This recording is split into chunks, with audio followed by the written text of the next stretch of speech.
because they believe the way to drive people to the polls is by scaring them. They're lying to women all over America saying that they can't have an abortion anymore, which that's a lie. There's plenty of places that women can easily get an abortion. They're lying to gay Americans saying that Republicans are trying to take away gay marriage when that's not something. I haven't even seen a bill that says anything like that. So that was Representative Marjorie Greene continuing to prove how every accusation from them is a confession.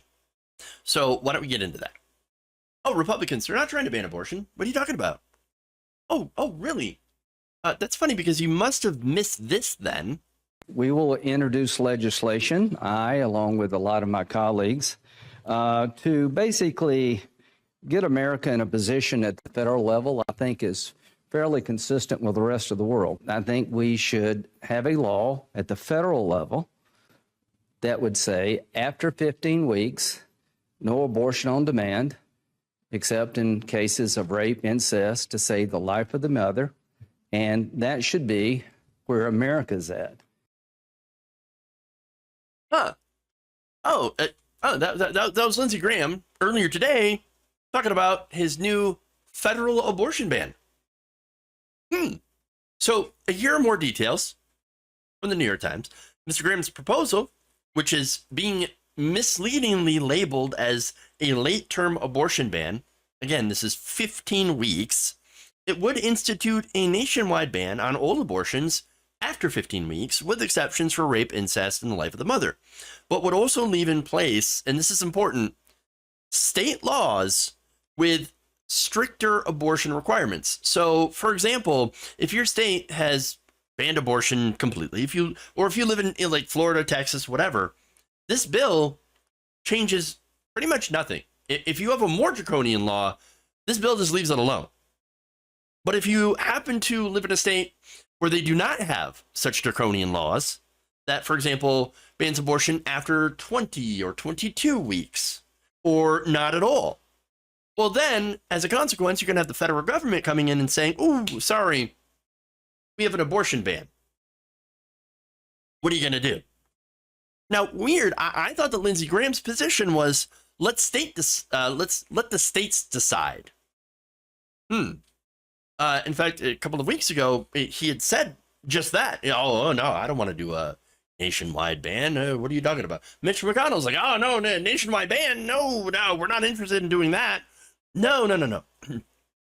But now Lindsey Graham's like, oh, well, this is bipartisan, and we hope that we're going to have other people from the other side come in. Well, I can guarantee you at least one Democrat's going to do so. That's Henry Cuellar, who is anti-choice.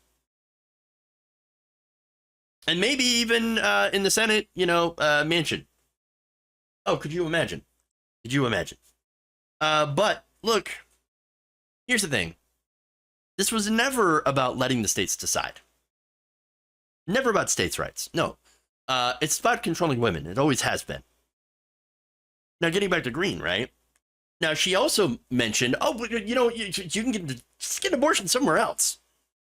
Well, no, as I mentioned before, if you're 15 weeks, well, every state would be subject to that if Graham's bill passes. Now, of course, there's no chance of that happening. At this point in time, no chance of that happening. But still, what she says is not true at all, because only people of means can travel to other states to get abortions. In fact, there's a story of a Texas woman who needed abortion because her baby was not going to survive after it was born. It had numerous defects, which again would lead to that child dying right after it was born, literally suffocating to death.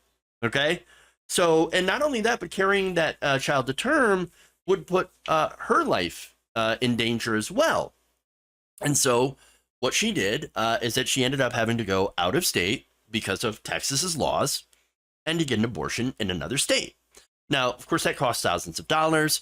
She happened to be able to do so because she had family that was willing to help her with that money, because you have the procedure that is not covered under insurance plans. In fact, Texas had actually banned insurance companies from being able to even have them cover it.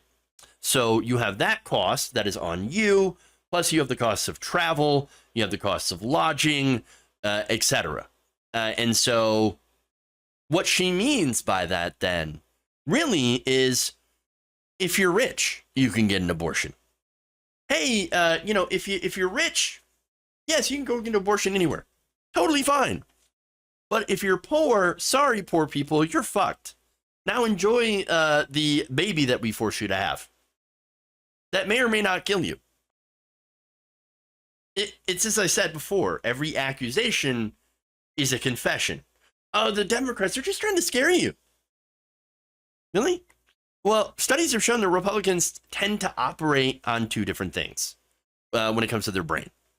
Fear and disgust. That's why they talk about immigrants being dirty and diseased, and then fearmonger about crime. It's not that there aren't issues with immigration or immigration system or crime. No, there are serious issues, and they require, pretty serious solutions to this, right? But understand that when the right wing does it, they don't mean, hey, we're going to, an immigration, we're going to get the root of the issue with immigration, partly due to our drug war, of course, the fact that we have invaded and overthrew a lot of Southern, South American leaders that have created instability in these countries, punishing embargoes for governments that we don't like, that have exacerbated poverty, and have made it so that coming to America is much better than, for example, staying in a place where you might very well be murdered or starved to death. And so, yeah, they'll come to the border. Or, what comes to crime, right? Oh, yeah, no, we're not actually going to solve these social and economic issues that create crime. No. All we're going to do is fearmonger about scary black people, because that's what gets you riled up. That's what gets the attention. That's what gets you out to the polls. We're going to, just say scary black people, crime, Minnesota, Ferguson, and then what happens? It's a Pavlovian reaction. Conservative ears perk up, and they go, oh, what are you going to do? Police, we need more cops. We need more cops. We need more brutality. We need more prison. Yeah, prison, more prison. So it's really rich that you have this narrative from Marjorie Greene, how it's, it's just Democrats are out there scaring people about things that have actually happened. Reproductive rights have been stripped from millions of women, trans men, and non-binary people in a lot of these states that had, again, these trigger laws, these abortion bans that were already in place. Now, as far as same-sex marriage, most Republicans also voted against codifying the right to same-sex marriage after members of the Supreme Court, specifically Thomas, started looking at Obergefell. That Obergefell, we don't think that was a good decision. I mean, we're not going to go after it right now, but Obergefell, not a good decision. In fact, Ted Cruz had also said the same thing. Faulty decision. Now, if you look at places like Florida that have banned LGBTQ books, for example, or expression in public schools for people who are, especially trans people, but also, again, anything that has to do with being a member of that community, even talking about, how, I've got two moms or two dads and things like that. If you look at that, I think Republicans, at least in Florida, are laying the groundwork for eventually rolling back same-sex marriage and trans rights. The same way I think they did that on abortion. Remember, this was a multi-decade effort to roll back reproductive rights. They know how to play the long game. They have shown that. And that's why, that's why I'm really concerned about it. Yeah, sure, it may not be until 30 years down the road. But of course they're going to come for same-sex marriage. Even though, by the way, the majority of conservative voters, not to mention American voters, actually support same-sex marriage. It doesn't matter, because what they're doing is trying to appeal to a very small, dwindling, group of very bigoted people. These are members of the evangelical community, members of the extreme right religious movement who have made their foundation on being anti-LGBTQ. And so that is a very, very powerful voting bloc within the Republican Party, and tend to turn out very, I could say, religiously. And so, of course, these politicians want to hold on to that for as long as they can.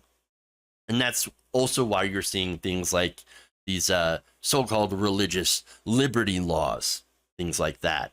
And so this is what we're facing. And so for Marjorie Greene to come out and just do this classic gaslighting and projection is really something to see.